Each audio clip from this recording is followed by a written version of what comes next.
আরে আজকে অসহায় বললা কোনো কিছু খাইতে পারি না। যদি কেউ আমারে কিছু টিয়া পয়সা দিত তাহলে তো ভালো মন্দ খাইতে পারতাম। আসসালামু আলাইকুম ভাই। ওয়ালাইকুম আসসালাম বাবা, কি বলবো বলো।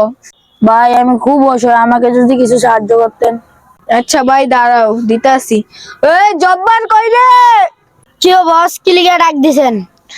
এলো জব্বার, এ লোকটাকে 500 টাকা দে। চলুন, আমার বসে আপনাকে দিছে। আল্লাহ, যে ব্যক্তি আমাকে সাহায্য করলো, আল্লাহ তুমি তার ভালো কইরো।